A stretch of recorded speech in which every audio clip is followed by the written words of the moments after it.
नमस्कार दोस्तों, मैं सुनील कुमार आपका फिर से स्वागत करता हूं आपके अपने चैनल क्या ऐसा होता है में। दोस्तों, एक बहुत बड़ा विषय होता है कि क्या काल सर्प दोष होता है।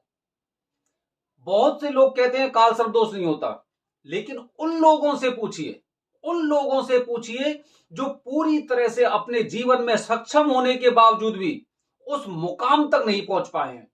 उनके माता पिता ने उन्हें बहुत अच्छी तरह से पढ़ाने का प्रयास किया, अपना पूरा पैसा लगा दिया, और उसके बाद 1 नंबर से 2 नंबर से 4 नंबर से वो बच्चे रह जाते हैं। मेरी खुद की भतीजी 2 नंबर से जो शॉर्ट एंड का एग्जाम दे रही थी, 2 नंबर से रह गई क्योंकि उस पर काल शब्द दोष था। मैं कैसे नहीं मानूं, मेरी भतीजी 2 नंबर से रही है, और अगर वो सरकार की सुविधा प्राप्त करती जो ईडब्ल्यूएस सरकार ने दिया है तो आज वो नौकरी कर रही होती। लेकिन बुद्धि ऐसी कर देते हैं, ये ग्रह होते हैं, बुद्धि ऐसी कर देते हैं कि उसके बाद उनके पिताजी ने सोचा कि चलो ठीक है, मेरी बेटी तो बहुत अच्छी तरह से प्रयास कर रही है और इसका तो सफल उसमें हो ही जाएगा, ठीक है, इसलिए ईडब्ल्यूएस नहीं बनवाया, और अंत में वो 2 नंबर से रह गई। आज उसकी करीब 6 महीने 8 महीने की नौकरी हो चुकी होती। समझ रहे हैं? काल सर्प दोष उन लोगों से पूछिए जिनकी शादी नहीं हो पा रही है, पूरी तरह से एकदम सुंदर अच्छे लड़के हैं, व्यवहार उनका बहुत अच्छा, अच्छे परिवार में जन्म लिया है, लेकिन उनके अनुसार लड़कियां नहीं मिल रही हैं। कैसे नहीं माने कि काल सर्प दोष नहीं है? आप ये देखिए, जब हमारे साथ के लोग किसी बिजनेस को करने लग रहे हैं, वो उसमें तरक्की कर रहे हैं, उन्होंने हमें आइडिया दिया कि भाई आप इस बिजनेस को करिए, हमने वो बिजनेस शुरू किया, और ऐसा बिजनेस जिसमें कभी नुकसान किसी का नहीं होता, उस बिजनेस में भी हम लोगों को नुकसान झेलना पड़ रहा है। कैसे नहीं माने कि काल सर्प दोष है? दोस्तों, ऐसे न जाने कितनी चीजें ऐसी हैं जिससे हम लोग सोचने पे मजबूर हो जाते हैं। कि भाई काल सर्प दोष होता है कि नहीं होता है।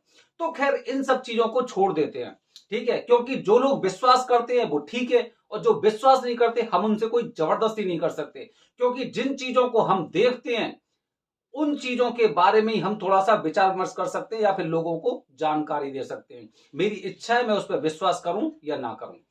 दोस्तों, तो आज का जो हमारा टॉपिक है, क्या काल सर्प दोष का निवारण संभव है? बिल्कुल संभव है। सनातन धर्म ही ऐसा है जिसमें अगर बच्चा शुरू में जन्म लेता है और जन्म लेने से बुढ़ापे तक जिस जिस चीज की आवश्यकता होती है वो पूरी चीजें प्रकृति ने, भगवान ने हम लोगों को उसी हिसाब से प्रदान की है। और केवल मैं मनुष्यों की बात नहीं कर रहा, आप ये देखिए जीवन चक्र बना हुआ है। बिल्ली, कुत्ता, बंदर, सूगर, सब कुछ, जितने भी जानवर हैं या फिर वृक्ष हो गए, सबके लिए, अगर मैं वृक्ष की बात करता हूं तो उसके लिए जल भी है, उसके लिए सूर्य का प्रकाश भी है, उसके लिए सब कुछ है। तो इसीलिए सनातन धर्म के अनुसार हम ये विश्वास करते हैं कि जो चीजें हैं उनके लिए भगवान ने या प्रकृति ने पहले से ही व्यवस्था कर रखी है। इसी तरह अगर किसी जातक की कुंडली में अगर किसी भी तरह का दोष है या काल सर्प दोष है, तो उसका भी पूरी तरह से निवारण है। जैसे कि भगवान भोलेनाथ, सृष्टि के देव, जिन्हें हम बोलते हैं कि ना तो इनका जन्म हुआ है ना ये मृत्यु प्राप्त हुई है, ये ऐसे, मतलब बोल सकते हैं ये देवों के देव महादेव ऐसे हैं कि इन्होंने ना पूरी प्रकृति, एक जो जो तृण होता है, एक जो पत्ता होता है, पत्ता मान सकते हैं या तृण बोल सकते हो उसे, ठीक है, उसका भी इनको ख्याल रहता है। हर इंसान का, हर मनुष्य का, हर जानवर का, हर पक्षी का, हर हर प्रकार का इन्हें पूरी तरह से एकदम वो एक चिंता रहती है कि भाई जब ये मुझे खोजेंगे या फिर जब इन्हें ऐसा प्रतीत होगा कि मुझे किसी की आवश्यकता है, तो ये मेरे माध्यम उससे मुक्ति पा सकते हैं।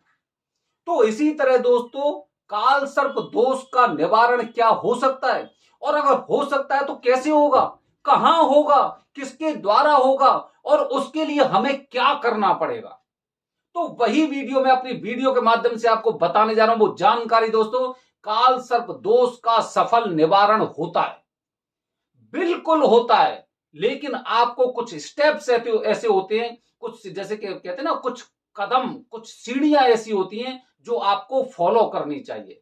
पहली बात, काल सर्प दोष के लिए आपको स्थान का चयन करना होता है। स्थान त्र्यंबकेश्वर। गूगल पे आप सर्च करेंगे, गूगल पे विश्वास मत करिए, गूगल बताएगा भाई यहां पे भी पूजा करते हैं, यहां पे भी पूजा कर सकते हैं, वहां पे भी पूजा कर सकते हैं, ऐसे करके आपको 5 या 6 स्थान ऐसे बताएंगे कि जहां पे आप पूजा करा सकते हैं। लेकिन अगर मैं शास्त्रों की मानूं तो शास्त्रों में सर्वप्रथम स्थान बताया गया है त्र्यंबकेश्वर।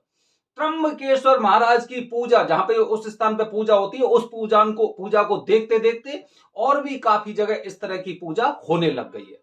इसीलिए अगर काल सर्प दोष से पूर्णतः शांति चाहिए तो स्थान त्र्यंबकेश्वर। अच्छा, दूसरी चीज होती है मुहूर्त। मुहूर्त का काल सर्प दोष की पूजा में अहम रोल होता है। दोस्तों, जैसे कि अगर मैं बात करूं अन्य स्थानों की, अन्य स्थानों पे आप काल सर्प दोष की पूजा कराएंगे ना, तो जैसे आप कल पहुंचे, ठीक है, कल ही पूजा हो जाएगी, परसों पहुंचे, परसों पूजा हो जाएगी, अगले दिन पहुंचे, उस दिन भी पूजा हो जाएगी, कोई मुहूर्त नहीं। पंडित जी को जिस दिन यजमान मिल जाते हैं उसी दिन पूजा का मुहूर्त बना देते हैं वो। लेकिन त्र्यंबकेश्वर में पहले से ही पूरी साल का मुहूर्त तैयार किया जाता है, पूरी साल का मुहूर्त तैयार किया जाता है और उसी दिन काल सर्प दोष की पूजा होगी। मैं वरदानी पंडित जी की बात कर रहा हूं, ठीक है, जो वहां के पंडित जी वरदानी वो निकालते हैं।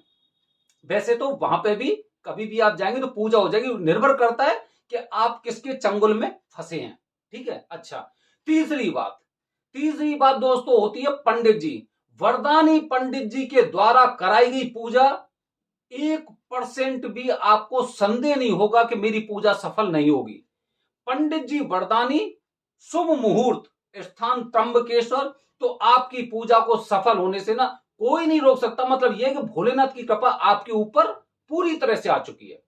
चौथी चीज दोस्तों ये होती है कि जैसे काफी बार हम ग्रुप में पूजा कराते हैं।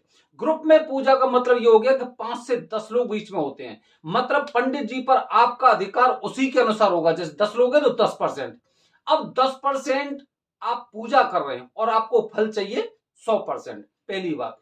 दूसरी बात, पंडित जी 5वें, 6वें, 10वें आदमी पर उनका ध्यान है और हल्की सी आप त्रुटि कर देते हो तो आपकी पूजा थोड़ी सी निष्फल वहां से मानी जाती है।